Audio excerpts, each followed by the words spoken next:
8h32 et on parle avec Émilie Roy-Brière, qui est gérante de plancher à la librairie Pantoute de la rue Saint-Jean. Salut Émilie! Allô Rémi, ça va bien? Ça va très bien toi-même. Oui. Je suis très heureux qu'on puisse parler de littérature et surtout que là, on y va avec ce qu'on peut appeler, je pense, un classique de la littérature. On parle ici du livre Rebecca.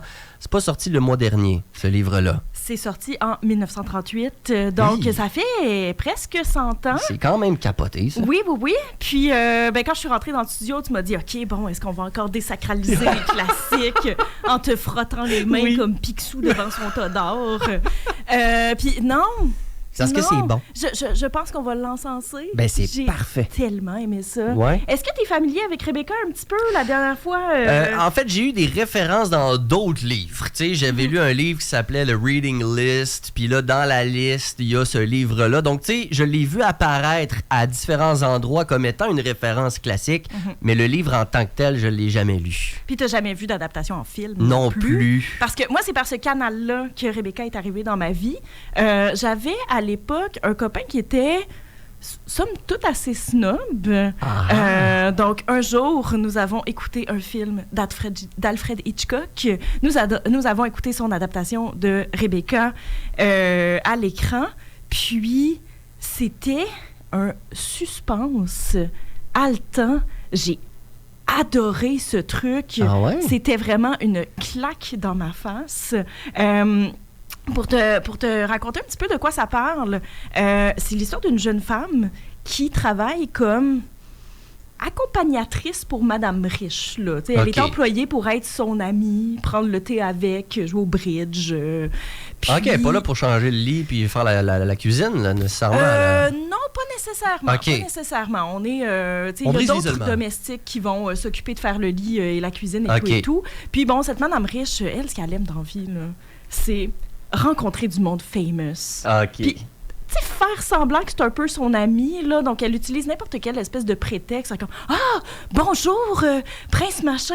Vous rappelez-vous, on s'est vu dans telle fête. Mais dans les faits, ils étaient dans le même party, mais ils ne se sont jamais parlé, là. Ça existe encore des gens comme ça? On me dit à l'oreille. Oui, je pense que... je pense que ça existe à toutes les époques. Effectivement. Fait que Rebecca est de même, elle. Donc, Rebecca, elle n'est pas comme ça. En fait... c'est la femme riche qui est comme ça. Rebecca n'est ni la femme riche, ni l'accompagnatrice. Rebecca arrive plus tard. Oh, OK. Une chose à la fois. Ouais. Donc, cette Madame Riche va à Monte-Carlo avec sa jeune accompagnatrice en espérant voir du monde famous. Puis, on est en basse saison, là. Il n'y a personne, là. Mais un jour, dans la salle à manger, elle lui pointe un monsieur qui mange tout seul, puis elle lui dit « Ah, regardez, c'est Maxime de Winter. Il a une propriété magnifique qui s'appelle Manderley. J'ai entendu dire qu'il avait perdu sa femme récemment dans un tragique accident. Et cette femme décédée, c'est la fameuse Rebecca. » Pendant qu'ils sont à Monte-Carlo, bon, Maxime de Winter, il traverse une mauvaise passe.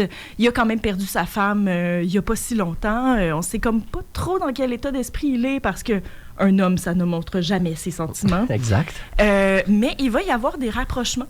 Cette jeune femme et Maxime de Winter vont commencer à faire des petits trucs ensemble. L'accompagnatrice? Oui.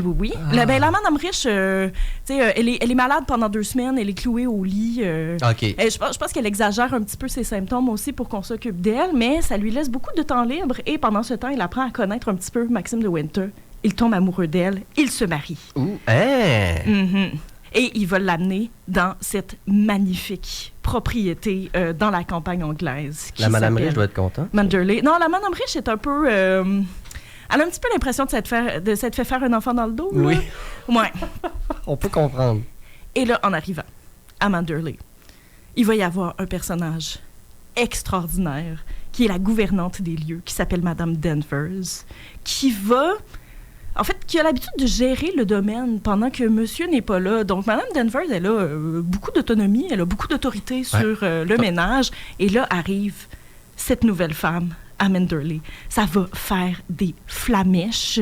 Mais bon, c'est britannique, hein? Donc, tout ça, c'est sous le manteau. C'est toujours des petites pointes... c'est poli. Au détour d'une réplique. c'est poli, mais quand même...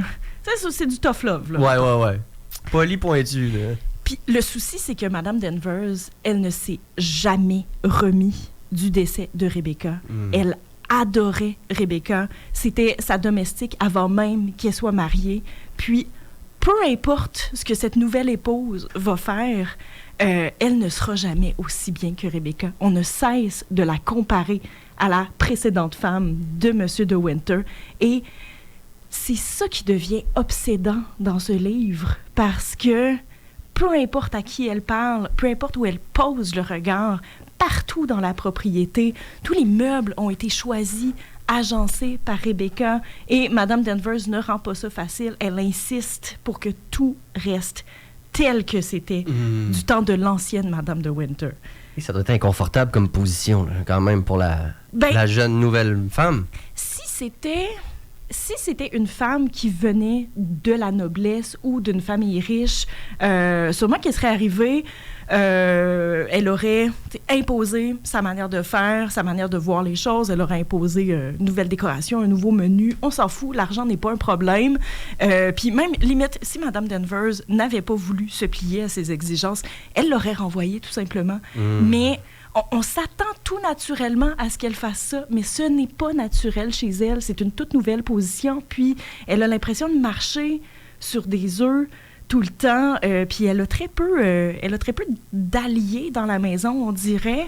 Soit c'est des gens qui sont ses inférieurs avec qui elle ne peut pas devenir amie, soit c'est des gens qui semblent complètement hors de portée, tellement ils sont nobles, magnifiques, éduqués et qu'elle ne se sent pas à la hauteur. C'est un classique où, mettons, elle raconte ce qu'elle vit à son mari, puis là, son mari n'est pas trop au courant, fait qu'elle croit pas full, puis là, les autres ils ont plus d'influence. Tu sais, on joue-tu là-dedans un peu? Là, on serait plus dans une atmosphère à la Gaslight. Ouais.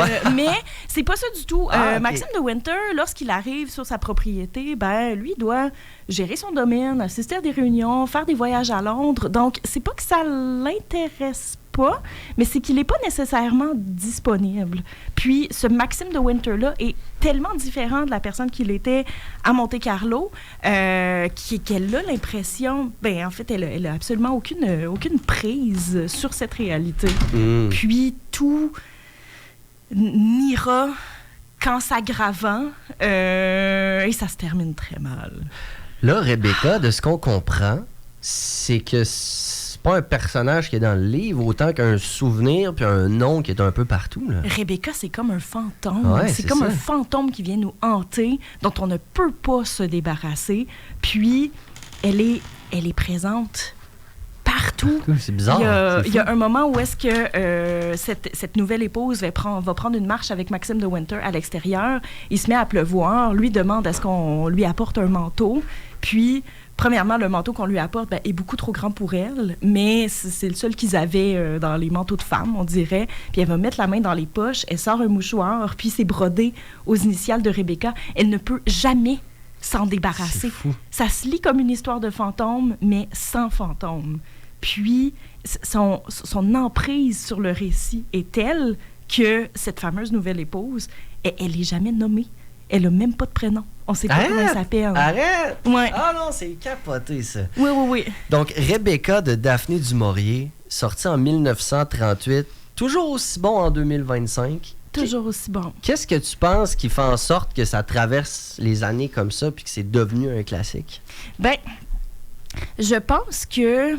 Premièrement, le thème de la mort est un classique dans la littérature.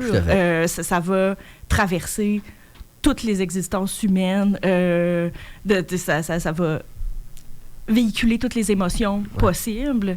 Puis, juste le thème d'avoir une personne qui est décédée, dont on ne saura plus jamais ce qu'elle pense, ce qu'elle aurait dit, ce qu'elle aurait fait.